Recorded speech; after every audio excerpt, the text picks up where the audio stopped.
جو چیز میں نے محسوس کی وہ یہ کی کہ انسان جب اپنی روٹین لائف میں ہوتا ہے نا تو کچھ چیزیں ایسی ہوتی ہیں کہ جن کو وہ کوئی اہمیت نہیں دیتا. بالکل ایسے لگتا ہے کہ ہر چیز اپنے حساب سے چل رہی ہوتی ہے اور آپ بغیر سوچے سمجھے بس وہ کام کر رہے ہوتے ہیں، ہوتا جاتا ہے. لیکن پھر ایک وقت ایسا آتا ہے کہ کبھی کسی وجہ سے بھی آپ اس روٹین سے نکال دیے جاتے ہیں یا نکل جاتے ہیں، تو پھر آپ کو اپنے آپ کو ایڈجسٹ کرنا، ان چیزوں کے ساتھ لے کے چلنا، یہ بہت ہی زیادہ مجھے لگتا ہے کہ مشکل بھی لگتا ہے. اور جو انسان کی نیکیاں ہوتی ہیں نا وہ اس کی روٹین لائف کی ہی نیکیاں ایسی ہوتی ہیں یا ہو سکتی ہیں کہ جو وہ کل انشاءاللہ تعالیٰ قیامت کے دن اللہ تعالیٰ کے سامنے پیش کرے گا. مثال دوں گی کہ جیسے رمضان آتا ہے تو رمضان میں ہم کچھ ایکسٹرا آرڈنری نیکیاں بھی کر لیتے ہیں نا، لیکن پھر رمضان چلا جاتا ہے، پھر کیا ہوتا ہے؟ رائٹ؟ بس یہ سمجھ لیں.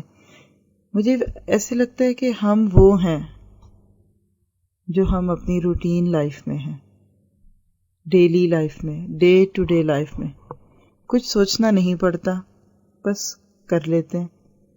کچھ کہنا نہیں پڑتا اور وہ کام ہو جاتا ہے. بالکل اسی طرح ہم جن نیکیوں کو ہر روز ہر حساب سے کرتے رہتے ہیں نا، بس وہی انشاءاللہ وہ نیکیاں ہوتی ہے جو ہماری زندگی کا مشن بن چکی ہوتی ہیں. اس کے علاوہ باقی چیزیں پھر تھوڑی سی مختلف ہوتی ہیں. تقریباً 4 دن کا ہمارا ٹرپ تھا. الحمدللہ آپ میں سے جو ساتھی ان ٹچ رہتے ہیں اور ویب سائٹ کو بھی دیکھتے ہیں تو ان کو بھی اندازہ ہوتا ہے کہ ہم یو کے کا ایک ٹرپ تھا، بہت ہی مختصر. آج واپسی پہ جب میں جہاز میں تھی تو میں سوچ رہی تھی نا، اور میں نے کچھ چیزوں کو آبزرو کیا، وہی آج چھوٹی سی بات کرتی ہوں. ویسے آپ میں سے جو جانا چاہیں چلے جائیں، بلکہ آپ لوگ لکھ دیں ادھر کہ بریک ٹائم شروع ہو چکا ہے تاکہ پھر تجوید کی گرامر کی کلاس سے پہلے آپ لوگ سیٹ ہو. اور اس کو آپ سمجھ لیں کہ جو نہیں جائیں گے بیٹھے ہیں تو ان کے لیے ہلکی سی بات 2-3 منٹ اور لوں گی. اور وہ یہ ہے کہ جب ہم بہت تیز چل رہے ہوتے ہیں نا، جیسے نارملی بھی آپ لوگ دیکھتے ہوں گے کہ جب کوئی ایکسٹرا آرڈنری ڈیز ہوتے ہیں، کوئی شادی کا موقع گھر میں آتا ہے، کوئی دعوت ہے یا آپ کہیں گھومنے گئے، تو اس وقت بہت سارا کام ہوتا ہے نا. ہر وقت کو آپ ایک بھاگ کے یوز کر رہے ہوتے ہیں. اس وقت نہیں محسوس ہوتا کچھ بھی، بعض دفعہ مائنڈ بالکل کام کرنا چھوڑ چکا ہوتا ہے. لیکن جو ہی وہ ٹینشن یا وہ بھاگ دوڑ یا وہ وقت ختم ہوتا ہے تو آپ اپنے آپ کو پھر ایک دوسرے اینگل سے دیکھنے لگتے ہیں. تو میں نے بھی پچھلے 4 دن جو تھے، جس میں سے 2 دن بیسیکلی ٹریولنگ تھی کہ اور 2 دن درس تھے، ماشاءاللہ جو بھی ہوا اس وقت اللہ تعالیٰ اس کو قبول کرے. اور جو ساتھی بھی اپنی ان چیزوں کو اپنی زندگی کا حصہ بنائے ہوئے، اللہ تعالیٰ ان کو دنیا اور آخرت کے سارے غموں سے آزاد کرے اور صرف ایک ہی غم لگا لے کہ ہم نے ان سسکتی ہوئی ترستی ہوئی انسانیت کو آگ کا ایندھن بننے سے بچانا ہے. آج کل بہت دل سے یہ بات میرے دل میں آتی ہے کہ اے اللہ، سسکتی ہوئی انسانیت کو آگ میں گرنے سے بچانا ہے. تو ہمیں یہ تڑپ دے دے، یہ فکر دے دے، یہ کوشش دے دے. اور آپ دیکھتے ہیں کہ جتنا زیادہ آپ کیا جہنم کو سامنے دیکھتے ہیں، اپنی زندگی کو سامنے لاتے ہیں، اتنے ہی زیادہ آپ کو وہ آگ بالکل سامنے لگی ہوئی دکھتی ہے. ایسے ہی میں نے ایئرپورٹ پہ دیکھا کہ ہم کہیں سے گزر رہے تھے تو نیچے ریسٹورانٹ تھا، یعنی ہوٹلز میں جو ایئرپورٹس پہ جو چھوٹی چھوٹی بنے ہوتے ہیں کھانے پینے کی جگہ. تو لنچ کا وقت ہے جب ہمارا جہاز لینڈ کیا، تو بہت لمبی واک ہوتی ہے. تو جب ہم اوسلو پہنچتے ہیں تو اوپر یعنی واک بنا ہوا ہے جو ارائیولس کا ہے، اور نیچے وہ لوگ ہوتے ہیں جو ویٹ کر رہے ہوتے ہیں ڈپارچرز کے لیے وغیرہ. تو بہت لمبی روڈ میں ساتھ ساتھ نیچے دیکھ رہی تھی نا، تو لنچ کا آلموسٹ ٹائم تھا تو لوگ کھانے کھا رہے تھے. تو ایک جیسے ایسا تھا اسٹال کہ اس نے لائک یہ شو کروایا ہوا تھا کہ جیسے آگ جل رہی ہے نا، شاید اصلی نہیں تھی کیونکہ میں نے غور کیا، لیکن مجھے تو اسکرین پہ لگی ایک دکھی نا، بالکل آگ کا ایک الاؤ تھا اور جس طرح آپ ذہن میں لگا لیں فائر بریکس ہوتی ہیں سردیوں میں، آگ لکڑی جلائی جاتی ہے، تو وہ منظر تھا اور خوبصورت دکھایا ہوا تھا، اور اس کے بالکل پاس بیٹھے لوگ بڑے ہنستے بولتے کھا رہے تھے پی رہے تھے. تو ایک بڑی میرے دل میں آئی کہ اس وقت یہ آگ کو بالکل قریب سے بھی دیکھیں، یا اس کی تصویر یا خوبصورت رنگ میں اسکرین پہ دیکھ رہے ہیں تو یہ ہنس رہے ہیں. لیکن یہی آگ اگر اپنی اصل شکل میں جب کل قیامت کے دن جہنم کی صورت میں ہوگی، اس وقت کیا حال ہوگا؟ کھا سکیں گے، پی سکیں گے، ہنس بول سکیں گے؟ جب آپ باہر نکلتے ہیں نا تو آپ واقعی لوگوں سے بھی بہت سیکھتے ہیں. بالکل نئے لوگ آپ کو دکھتے ہیں، ہر بندہ مختلف موڈ میں ہوتا ہے.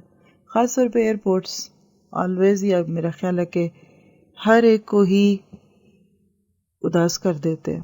کوئی آ رہا ہے، کوئی جا رہا ہے، کوئی رو رہا ہے، کوئی بچھڑ رہا ہے، کسی کو ملنے کی خوشی ہے. ایک عجیب ہنگامہ آرائی ہوتی ہے، اور لوگ چونکہ جا رہے ہوتے ہیں تو ویل ڈریسڈ بھی ہوتے ہیں موسٹلی. بڑی حدیں ٹوٹتی ہوئی دکھتی ہیں مجھے. تو جب میں باہر نکلتی ہوں تو میرا دل کٹتا ہے نا کہ اللہ تعالیٰ دن بدن ڈریس چاہے وہ اپنوں کا ہے یا غیروں کا اس طرح کا کیوں ہوتا جا رہا ہے کہ دیکھ کر ایسے ہی لگتا ہے کہ کچھ بھی نہیں پہنا ہوا. اس طریقے کی کیفیات کے جس کو دیکھ کر انسان واقعی سوچ پہ مجبور ہو جائے کہ کیا یہ شخص خود کو نہیں دیکھ رہا، لیکن لوگ ہنس رہے ہیں اور بول رہے ہیں. لیکن دیکھا جائے تو اس وقت ہم اس دنیا میں بھی ایک ایئرپورٹ پہ بیٹھے ہوئے ہیں جہاں لوگ آتے ہیں اور لوگ چلے جاتے ہیں. ایک چھوٹی سی اگزامپل آپ کے ساتھ شیئر کرتی ہوں اس معاملے میں.